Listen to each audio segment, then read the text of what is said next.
for the first time probably in Norway, we were able to get a basic research project, totally financed by the Research Council of Norway, about fatigue and hydrogen interaction. This is how the project structure look like. It's divided in four work packages. Work package 1, in which I'm in charge of, that is basically small-scale testing. Work package 2, that is about the surface and uptake mechanism that undergo when your material is subjected to cathodic protection and sour condition. Work package 3, that is nanoscale testing, and Frus is in charge. And then work package 4, that is about multi-scale modeling, going from nano to continuum scale. And Big Disolder is in charge for it. Today the talk will be about work package 1.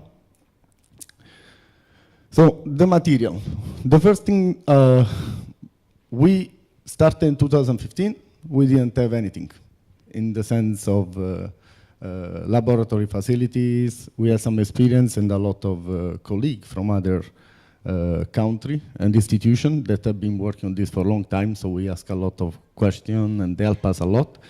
And since in this project we wanted to go into the mechanism, we wanted a material that was going to be as clean as possible. So we spent at least 1 year just to get the material right. We contacted our provider in order to get a chemical composition with exactly 3% silicon, and we imposed several rolling and annealing cycles in order to have a material that is as clean as possible, aqueaxed, not direction, and so on. And yeah, here you can see how it looked like. Both on it was a roll plate, it was delivered, longitudinal transversal, more or less the same hardness Vickers average with a really small standard deviation, and the following mechanical properties around 0.3 millimeter average grain size independently on the direction, a yield of about 405 megapascal, and a tensile strength of 560 megapascal with a strain of failure of 67%. Hello? Yeah. This is the material we work with. And yeah, also in this case, we ask a lot of questions to Gilbert and Af from Poitiers, how to do this test, and they have long experience with it, also at Kyushu University. And basically, copy and paste the same type of specimen that they are using in Poitiers. We are using as a reference standard the ASTM E647 2013 with a width of 40 millimeter and a thickness of 8 millimeter. This is the typical procedure we undergo when we run the test. We fatigue pre-crack, decreasing K before we start the test, and then the test starts at a 20%, 5 to 10% actually, higher than the lowest delta K we reached while we pre-cracked. We go continuously increasing K, and we work on constant force range. In this particular case, in the result I will show you, we'll refer to two different load ratio, 0.1 and 0.5, and 3 different frequencies for each of the load ratio. How we record crack row through ACPD method, alternate current potential drop method, and after the test is over, the specimen is cracked in nitrogen. Through microscopy measurement, we confirm start and stop, crack of the test, and based on that, we define the crack growth rate curve. The tests are performed in air as a reference, and in situ hydrogen charging, minus 1,400 millivolt in a 14.2 gram per liter Na2SO4 solution. What we are interested in, here we have the typical dA/dN against delta K curve.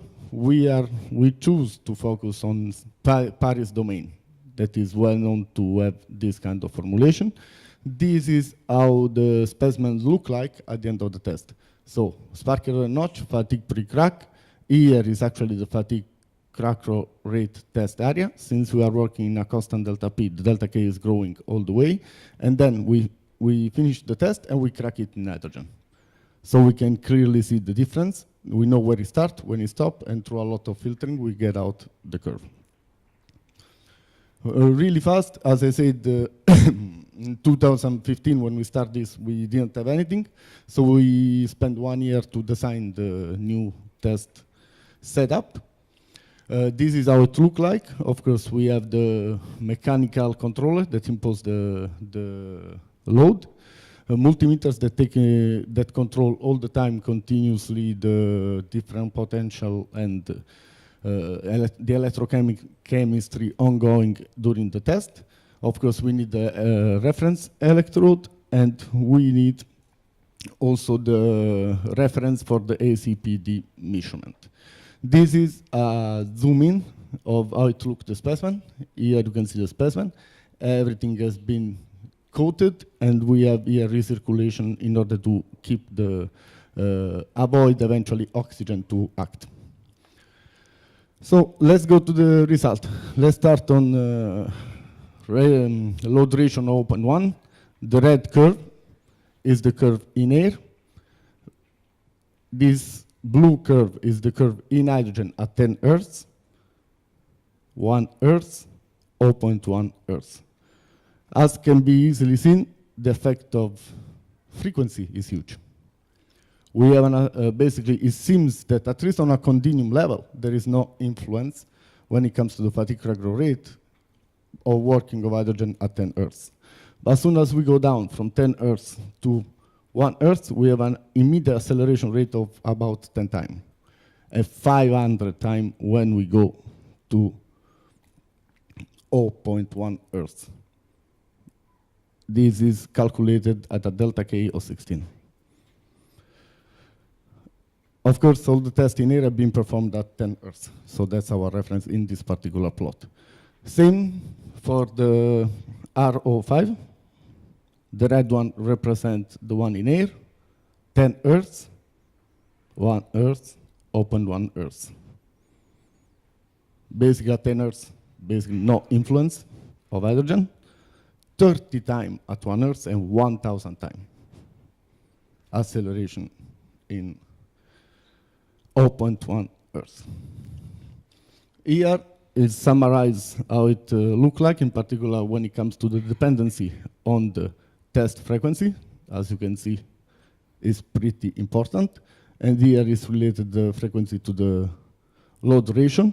And except for the one at 10 Hertz, which I said didn't have any effect, going up with the load ratio determine a further increase in the acceleration. Here is another view of all the tests to see also how they compare one another. And here they are calculated Paris law coefficient.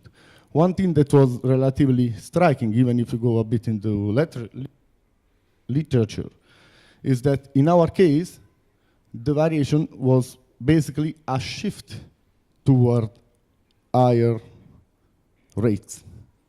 You don't have variation in the slope. M indicates the slope, and as you can see from the values here, we are more or less there. So, wow. So, okay. So I will go directly then to the most important part. Here is an overview of the surface morphology investigation. So I don't have time to go too much on this, but what I'm going to show is that basically we had a deep investigation of the fracture surface. And we could distinguish 3 different main morphologies. Do not look at the name. Let's call it transgranular, intergranular, quasi-cleavage. I know a lot of people don't agree with this. We will find it out later. And the upper one are the 3 characteristic morphologies at low magnification, while here we were trying to go into the striation morphology. Transgranular is typical that you see a room temperature, a lot of plasticity. If this is a schematic of the striation, really high 8 of or high crest of the striation. Intergranular, it was really difficult even to see the striation. It looked like there was just a pump breaking out of the different grains. And quasi-cleavage, basically the 8 of the striation went down, almost nothing. Crack growth direction is this direction. Now, we want to check out which are the fracture mode.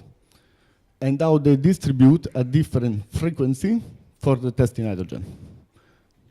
The red one represents the quasi-cleavage, the blue one the intergranular, and the gray one is transgranular. What we can see is that as the frequency goes down, you get more and more and more quasi-cleavage type of phases. And something that it was kind of striking, and I would like help from you. I know it needs to be taken with a pinch of salt. But in here, we went and looked at all the different morphology, which was the striation distance. And it seemed to be not dependent on the frequency, but rather just on the delta K we applied on. What I want to mean is that the global acceleration rate, despite being a local effect, and you go to quasi-cleavage, however, is mostly related to the ratio and how much quasi-cleavage you have at the different frequency, rather than a longer or a bigger striation distance at different frequency. So to conclude, I will just skip this because I went to all of it, but what I want to think a bit about and to get feedback from you, because I think it's important, is that the result in terms of acceleration factor, 1000, frequency, a load ratio dependency, seems to us to point more toward a stress-based rather than a strain-based hydrogen-affected fatigue record rate mechanism. And this is something that I think we should discuss a bit. And yes, bonus track, we are working now. We have some result I will not present today, not enough time, but we are working now out ECCI dislocation subtraction investigation to see how it changed below the fracture surface growing. And yeah, I think we are going to have fun. So please, thank you very much for your attention.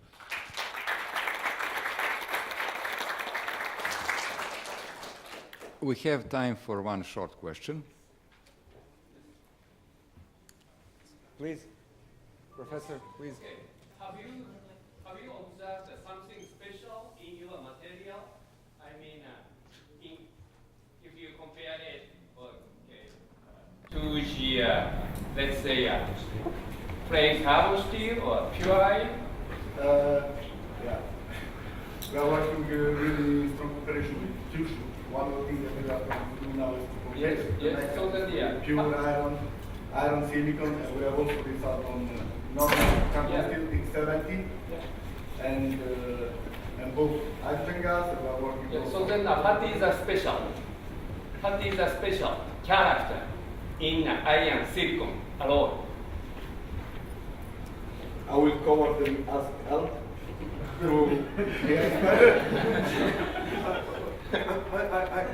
I'm not really able to understand. You mean what is special about iron silicon that we choose it, or what is the particular character, special character? I mean, it's a pure ferrite, so we I know that. Okay. In case of a fatigue crack propagation behavior, effect of hydrogen on it. I mean, what we see is that the plastic zone around the crack is just shrinking by addition of the hydrogen, which is very similar to the observation in Kyushu on pure iron, and even I think in the case of austenitic stainless steel, so very similar to other metals. So so you mean here no particular difference? No particular difference. Okay. I would say it's a good representative material for studying the hydrogen embrittlement in ferritic sticks, let's say. So, Thank you very much. Thank you once again.